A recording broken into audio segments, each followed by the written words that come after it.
does that even mean, Bowers Game Corner? Ahoy there, YouTube! I'm back again today for another game preview, another special Kickstarter preview, and today I'm very excited to check out Cave Pilot 55 from Quada Games. This is for 1 to 4 players, ages 14 plus. It'll take about 30 to 100 minutes to play, and in Cave Pilot 55, you are going to be taking control of a steampunk bat trying to navigate your way through a cave, upgrading your bat, shooting off missiles, trying to complete different objectives, and gain the most reputation in the end. It's coming to a Kickstarter near you very, very soon. Let's open it up and check it out.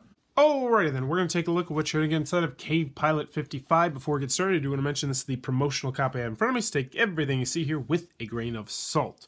Also, I lost a couple of the pieces in the shipping somehow. No big deal though, but I will mention them when they come up. So first and foremost, we got a handy dandy rule booklet. It is probably about 20 pages, double-sided, full color, full of pictures, illustrations, and examples, which is always a good thing. So, in Cave Pilot 55, what you're going to be doing is you are going to be navigating your electronic bat through a cave that you and the other players are going to be creating. You're going to be creating this cave by playing these cards right here. There'll be 2 colored cards, potentially 3 if the Kickstarter does well enough. There'll be yellow cards, orange cards, and then red cards. Red cards obviously very difficult, yellow cards the easiest, and orange cards are the medium cards. And these cards are going to have certain objectives that you're going to try and complete. You're going to try and complete those objectives by rolling these dice right here, and also by upgrading your ship, because right down here is going to be your player board. This is going to be your hub where all your information is going to be. It's going to be where you're going to be keeping track of your shields and your armor and your maneuverability.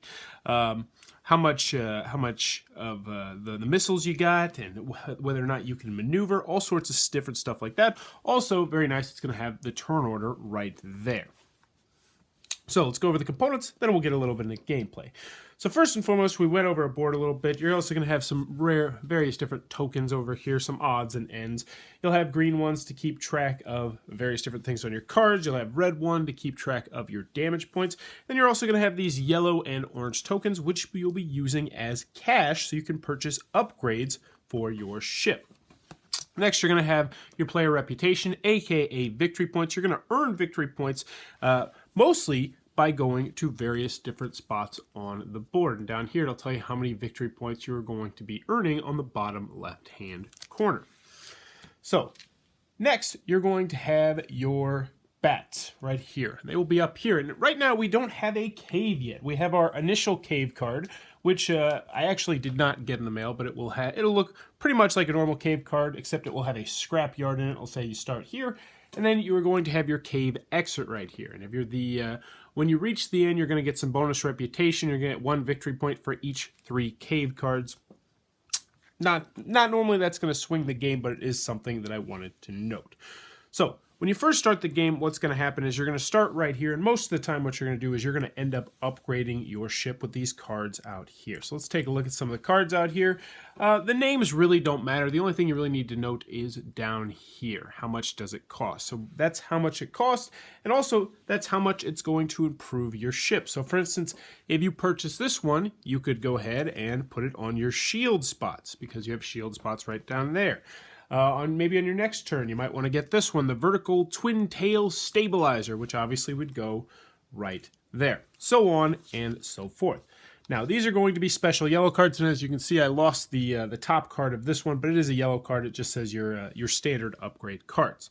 Now, there's another way that you're going to be able to upgrade your ship as well, which is exploration. And whenever you see this symbol right here, that means that you have the potential to explore the cave. Now, when you explore the cave, it's going to give you various different things that you'll also be able to upgrade your ship with. You might also notice there's some dots right here.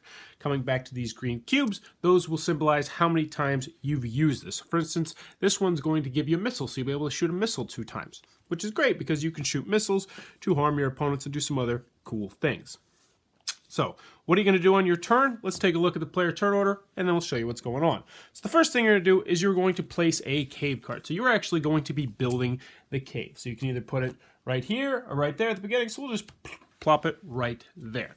Then generally on your first turn, what you're going to, I'm getting ahead of myself. So we place our cave cards, we collect 3 credits, so boom, we gain a little bit of money, and then you're going to go and execute the various different actions, which are all right over here. So the first one is to refresh the cave shop. That means it slides down, so you can potentially get rid of something and something new will appear, or if it's not full, you can fill it up, so on and so forth. Then you can fire your missiles. That's always optional, and you're going to be rolling dice to fire missiles at people.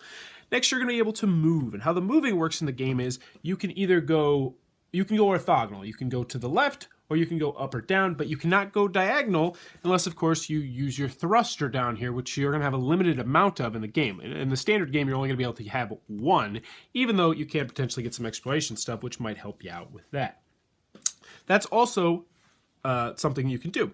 Next, you're going to handle the cave. So handling the cave is this symbology right here. And each card is going to have various different amounts of symbology on it, like so. How does this work? It actually looks very complex, but it's actually pretty simple. So for instance, this symbol right here needs to be greater than a yellow die roll plus a 1. So you wouldn't want to go here unless you had upgraded your maneuverability, aka your wings. And you'll be able to see what's in front of you, so you can actually kind of plan to upgrade your potential path that you're going to take. Down here, there's also a penalty right there, which means that you're going to take 1 point of damage to your shield. Now, how this works is you might say, haha, I don't have a shield. Well, it still does impact you, and you can look down here. So if it doesn't impact your shield, then it's going to impact this, which is your plate armor. If you still don't have plate armor, it'll impact this, which is whatever. And then if you don't have that, it'll impact this, and then this, and then this. It will keep going down the line until it hits you somewhere. So maybe it might hit you all the way down here, but eventually it will damage something on your ship, at which point you'll take some red cubes. But in addition, you're also going to gain victory points. So boom, this will move you up reputation for doing that. And also, if you land on this spot, you will be able to upgrade. And as you can see, there are various different things down on the bottom. This one will allow you to explore, because as we mentioned, that will give you various different cards, which will help upgrade your ship. You can only do that twice a game. So there is some different things going on in these cave cards. And each one, I do believe, is completely different. So next thing you'll be able to do is you'll be able to do an additional round of actions, or you can land. Now, if you land, that means that you're going to be able to upgrade stuff if you're on an upgrade spot, so you can purchase cards or explore various different stuff right there. And as you can see, it is right there. So once you've done your execute actions, you're going to refill the cards down here, and then it will be the next player's turn. They will rinse, wash, and repeat, playing another card, continuing to build the cave, and you're going to be upgrading your ship, going through the cave until someone gets out of the cave, or until everybody runs out of cards, and eventually someone probably will get out of the cave. But that, in a nutshell, is how Cave Pilot 55 is played. Alright then, Cave Pilot 55 from Quada Games coming to a Kickstarter near you very, very soon. I'll be sure to post that Kickstarter link down below. Who might be digging this game? First and foremost, if you're in the market for a solo game, this one definitely might scratch that itch. It plays solo, and also it's a great solo game to learn how to play the game before you teach to other people, which is always a good thing. Next, if you're looking for a modular game, this one will definitely fit that bill. Each game, your ship is going to be a little bit different upgrade-wise. You're going to have different upgrades, you're going to have different exploration upgrades, you're going to have different exploration cards that will come into play, and there's going to be 3 different colors of exploration cards that for easy, medium, and hard difficulty. So this game will scale with you. It will be a little bit different each and every time. Last but not least, if you're looking for a game with some nice components, this one definitely might fit that bill. I was impressed just with the prototype version of the game that I got. In particular, this bat board looks like it's going to really help you with a lot of different things. The card, the artworks is nice, even though it's not my particular cup of tea. So I'm expecting some pretty nice components with this game. But that is Cave Pilot 55 from Quada Games. So be sure to post that Kickstarter link down below. Looks like it might be your cup of tea. Be sure to check it out. If you enjoyed this preview, please be sure to click on the subscribe button down below, and in the comments below, let me know if you were a scientist and you could discover one thing. What would it be? For me personally, it would be the cure to obesity. Yeah, I do the cure to obesity, and then I would sell it for just very, very little, so everyone could be relatively healthy, and I could be a multi-billionaire, and then I would never have to work again, and I could just make video reviews. That would be pretty awesome. But let me know in the comments below, what would you do if you were a scientist? As always, thanks for your time, YouTube.